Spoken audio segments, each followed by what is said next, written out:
Ladies and gentlemen, I told you I'm dope, nigga. I told you what I was gonna say and you still didn't see it coming. And that's why I make the big bucks.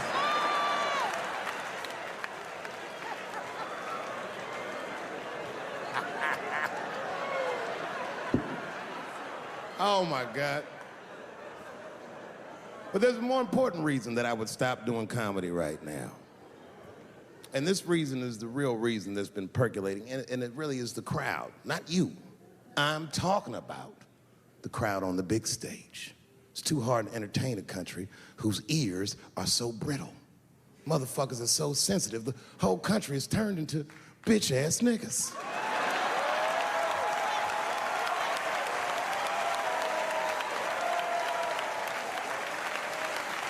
Everything you say upsets somebody. You know, I can remember when it all started. It was when I was doing Chappelle show. When I was doing Chappelle show, I used to do the show, and then on the weekends, I do like concerts and shit like that. So I'm doing a concert, and there was a couple in the front row, beautiful couple. The wife was obviously Asian. You could see it in her face.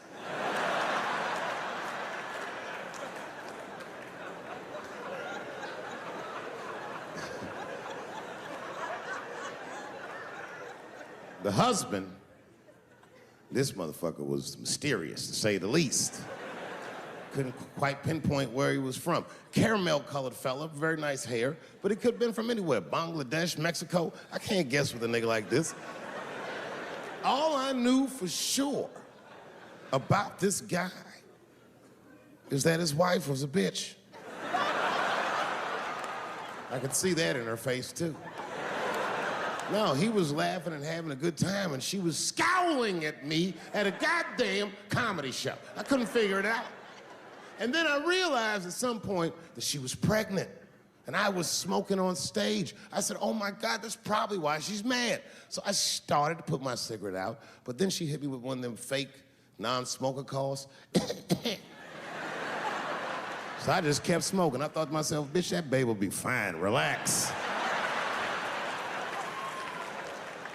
And I tried to break the tension. I just asked her. That's all I said. I go, hey, where are you guys from anyway? And I could tell that she was on to me. She goes, very condescendingly, she says, I'm from California. If you're asking my ethnicity, I am Chinese. And her husband was just cool about the shit. He was like, I'm Mexican, bro. I said, well, I'm sorry if I offended you by asking, but you're a very beautiful couple. And miss, there's no question that you're gonna give birth to the hardest working baby this world has ever seen.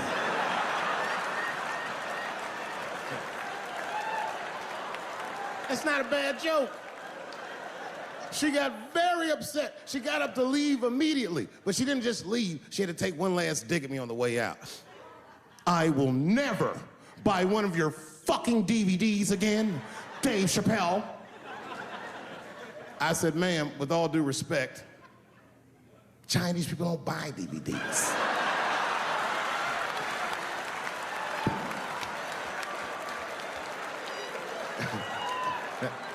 And the crowd went crazy. We were all laughing, having a good time. I didn't even think anything of it.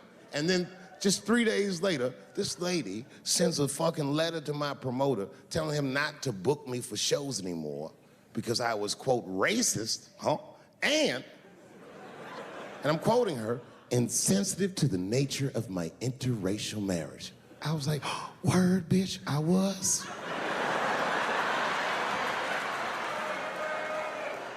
If she had just done a little bit of research, she would know that I myself am in an interracial marriage.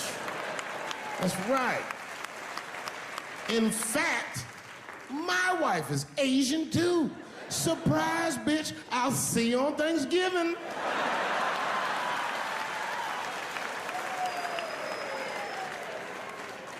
But my wife's not Chinese. She's Filipino. That's right. And our kids are Puerto Rican somehow, so there you go. But I don't give a fuck about interracial marriage. In fact, you know what? My mother is half white. A lot of people don't know that. Well, all right, you were a little too excited, but okay. A lot of people don't believe me when I say that, but it's true. You can't tell looking at me, but if I grew my hair out, you would think you was at a fucking Cat Williams concert. My shit is beautiful. But motherfuckers are just taking it too far. I don't know why or how everybody got this goddamn sensitive. You know who hates me the most? The transgender community. Yo, yeah, these motherfuckers. I mean, I didn't realize how bad it was. These motherfuckers, I was really mad about that last Netflix special.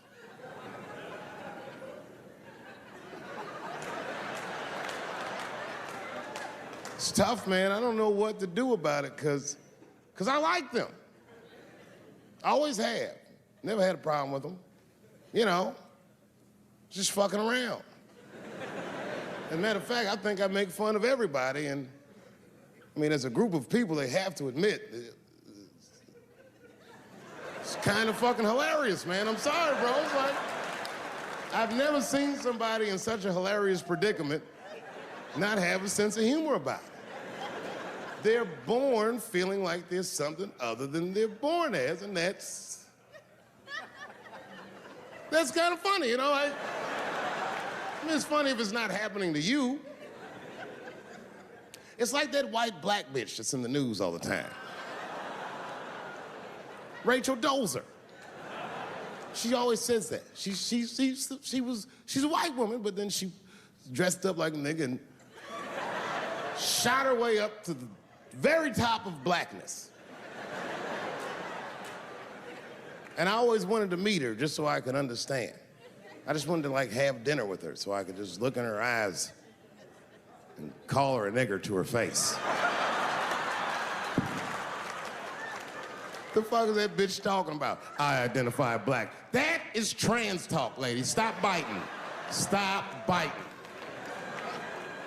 There's a big difference between her and a trans. The difference between her and a trans is I believe transgenders.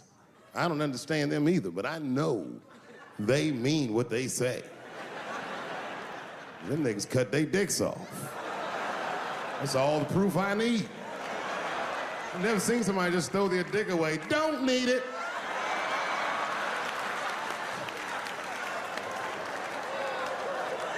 I don't understand, but I believe you and I support your decision, motherfucker. How far is Rachel willing to go? What is Rachel willing to do so that we blacks can believe that she believes she's actually one of us? Bitch, are you willing to put a lien on your house so that you can invest in a mixtape that probably won't work out?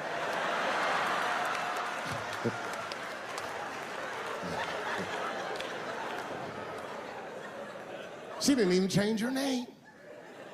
Didn't even change her name. Her name is Rachel. I can't believe in that name. If you want my support, you're gonna have to change your name to the blackest shit I've ever heard. Bitch, you're gonna have to change your name to Draymond Green. I don't know a blacker name than that. That shit is black on paper. If you type Draymond Green into Airbnb, that shit will log off automatically.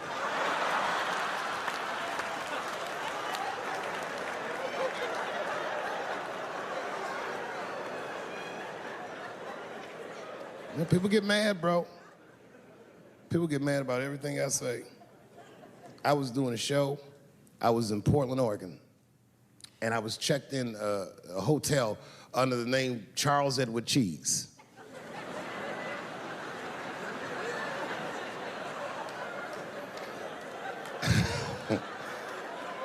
I came back to my room late at night, and there was a note. It was like a letter on my desk. It was addressed to Mr. Cheese. So obviously, I'm gonna assume that whoever wrote this letter must be an intimate friend of mine. This is not some kind of name that a person would just guess. But then I open the letter, and it turns out I don't know this person at all. It's a fan letter. You know, I'm not even used to the idea that I have fans, but I'm grateful for it. And And even though I'm grateful for fans, I don't read those letters. Be nice if I did, but realistically, it's like, what am I, Santa Claus, nigga? I don't have time for this. Like, got shit I want to do. I'm trying to chill. Read all these dreams and wishes from strangers, but I read it. I'd already opened it. So I just read the whole letter. And you know what, man? Whoever wrote this letter truly loves me. I mean, they were really fucking nice in the letter. And then they described to me what it was like to come to the show, how excited they were, how much fun they were having. And then they said that when I got to my jokes about transgenders, that they were, quote, devastated. Because it turns out that whoever wrote the letter was transgender. Now, I'm gonna be real for a second. As a policy, you gotta understand, I never feel bad about anything I say up here.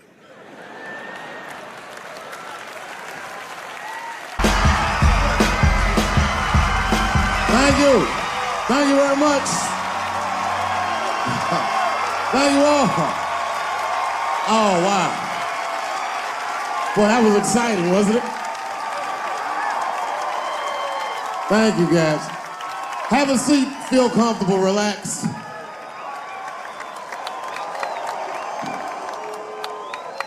I want to thank everyone in LA for a wonderful week. It's been great here. You know what? It's been 10 years since the last time I played Los Angeles, if you can imagine.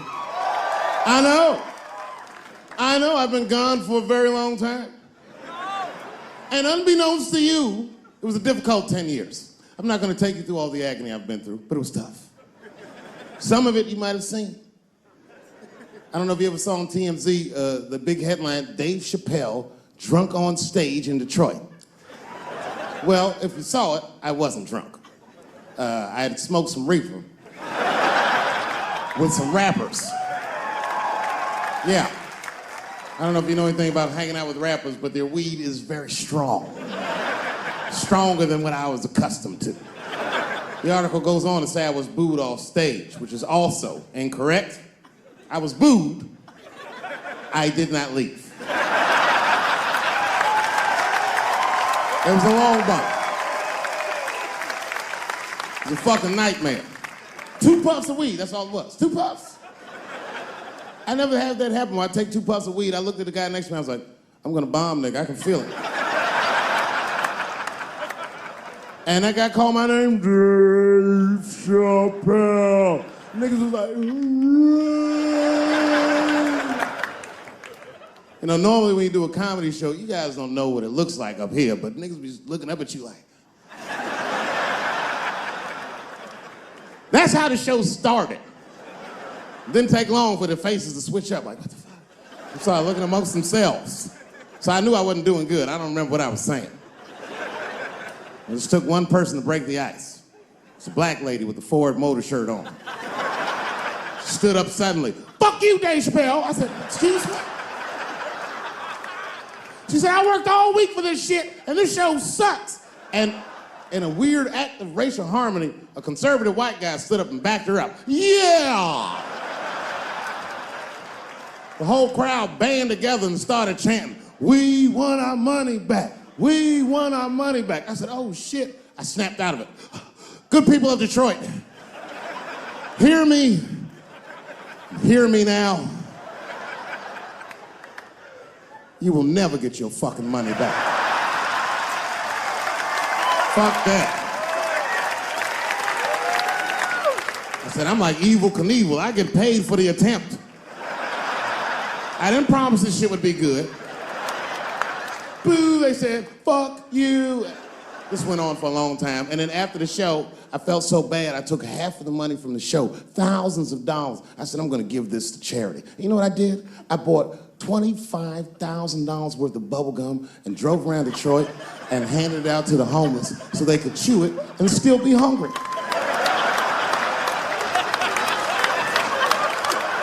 I was very mad at Detroit that night.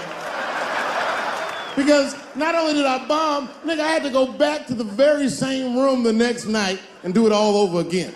Fucking nightmare. That would be like if you were having sex with a woman and for some reason, this would never happen, but for some reason, she had a mouse trap in her pussy.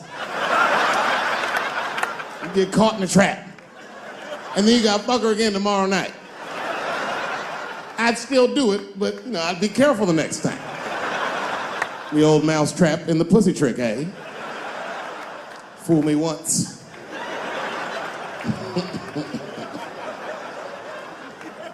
Yeah, it was a tough time. And I wanted to give up sometimes. I almost did give up, but then right before I gave up, I decided not to. But I made the call. They answered the phone. Hello? Dancing with the Stars. I said, not yet. Not yet. Yeah. Oh, if you see me on that shit, it's over. Trust me. My spirit is broken. If you see me waiting for them judges,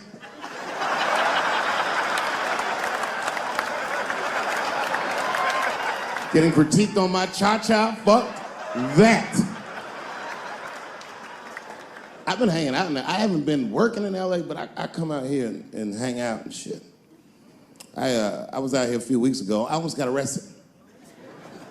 I'm not bullshitting. This happens to a lot of black people. What happened was, I was coming out of one of those nightclubs in Hollywood, and my friend saw me. I guess I was wobbling or something.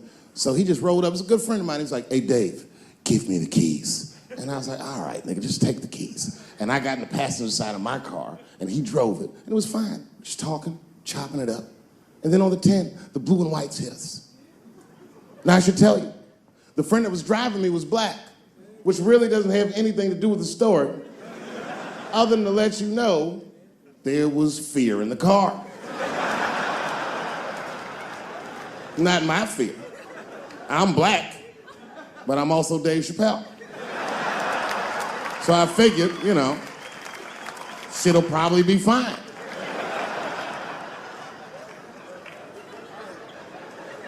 Traffic stop started off on the right foot.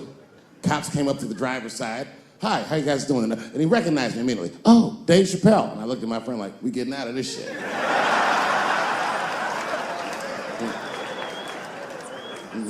And then he says, you know, you guys were swerving in the lane. Do you mind just stepping out the car for a second? Still no cause for alarm. I looked through the rearview mirror. The body language of the arrest looked good. He was talking. So then I started fucking with the radio. You know, a traffic stop's going good if you listen to the radio when someone else is outside of the car. But then when I looked back in the rearview mirror, something had gone horribly wrong. That motherfucker's back there like. And the next thing I knew, they were stuffing him in the back of the car. And I thought, you know, when anybody would think of a situation like that, oh my God, what is gonna happen to me?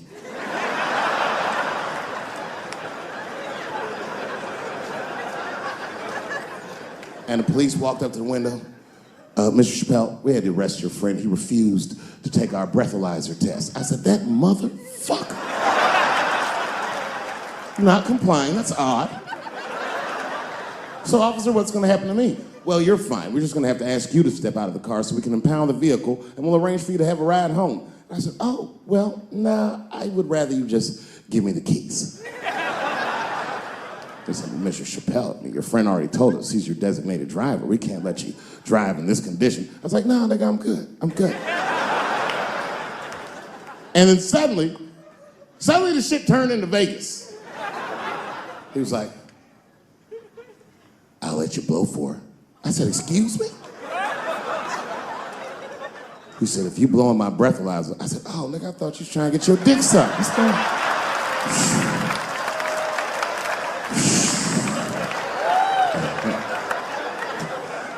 If you blow in my breathalyzer and pass, I'll give you the keys to the car.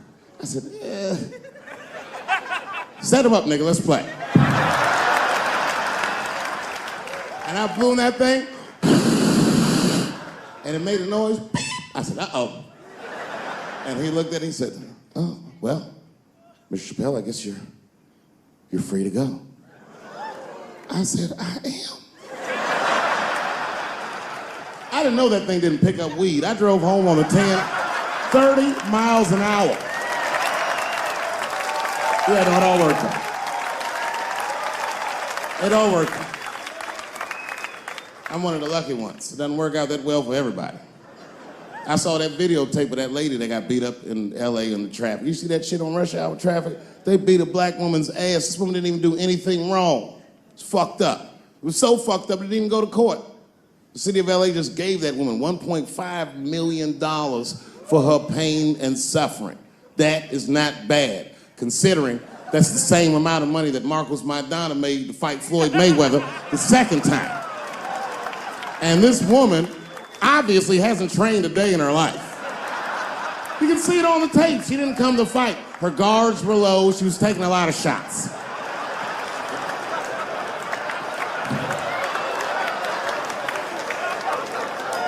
Good people of Atlanta, we must never forget that Anthony Bourdain killed himself. Anthony Bourdain had the greatest job that show business ever produced. This nigga flew around the world and ate delicious meals with outstanding people. That man, with that job, hung himself in a luxury suite in France. They say 2000 party over, oops, out of time. So tonight I'm gonna party like it's 1999. I knew a nigga in high school that was an urban genius. This motherfucker's grades were so good, he got all the way from the hood to an Ivy League school with a full scholarship. From there, the motherfucker got himself into one of the best law schools in the country. And when he was in law school, he met a woman and they fell in love. And they were gonna get married. I remember him telling me about it. He was home for Christmas, and I told him, I said, my man, save that bitch for later in your life.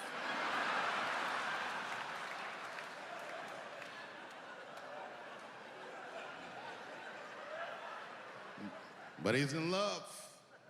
He didn't listen to me. He married her while he was in law school, and sadly, they got divorced while he was in law school. He was a street nigga from the hood. This man had nothing. And that bitch took half of that. And then I just never saw him again for years. And then 2 years ago, I was home in D.C. doing some shopping, trying to buy my sons some socks at Foot Locker. I go to Foot Locker, guess who's the manager? That nigga. Dressed like a referee, the whole shit. This motherfucker is 45 years old. We went out drinking that night just trying to catch up, and he told me, he said he's been living with his mother for like 10 years, just trying to get back on his feet. But that's not the point of the story. The point of the story is, never occurred to this nigga to kill himself. He's alive and well in D.C.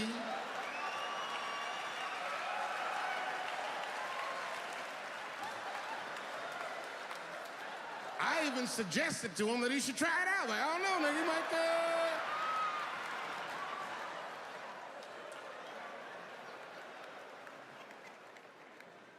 Nobody's life is perfect. No matter what it looks like from the outside, you don't know what the fuck's going on inside. I have a great life, but it's not a perfect life. But it's good. My shit's like an above ground pool. You ever seen one of them? Yeah, it's a pool.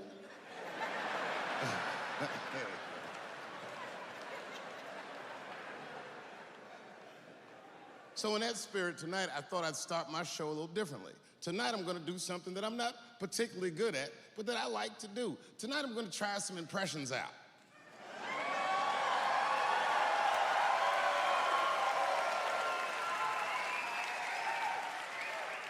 I only got two. All right, the first impression's kind of dumb, but I like it. This is my impression. You ready? This is my impression of the founding fathers of America when the Constitution was being written. You ready? Here it goes. Hurry up and finish that Constitution, nigga. I'm trying to get some sleep.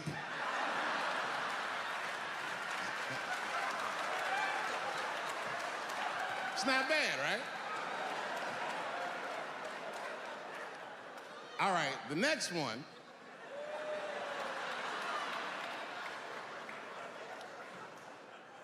The next one's a little harder. I want to see if you can guess who it is I'm doing an impression of. All right, let me get into character. You gotta guess who it is, though. Okay, here it goes. Hey, if you do anything wrong in your life, and I find out about it, I'm gonna try to take everything away from you. And I don't care when I find out. Could be today, tomorrow, 15, 20 years from now. If I find out, you're fucking finished. Who's that? That's you.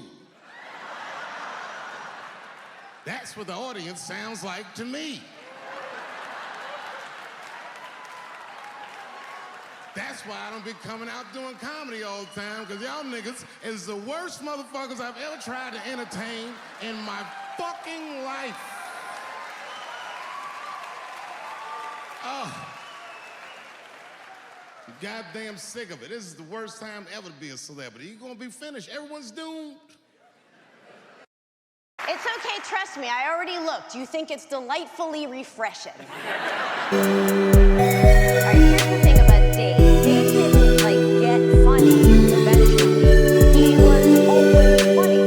And he remains at the top of his game. Why? Because he's constantly evolving. He grows. Or sometimes it's a slightly more lateral gaze, but always with some kind of new perspective, you know? His critical thinking is his art. His stand-up blows my mind, you know? It changes the way I think, and sometimes I wholeheartedly disagree with him, but that's what I love about Dave. It's what I love about art. The only way you know what line is to cross it. And I think what is right, nobody's crossing the line. Man the fuck up, you're not gonna make it to the end of this shit. Just man the fuck up. Just because I'm dressed this way does not make me a whore. That would be like me.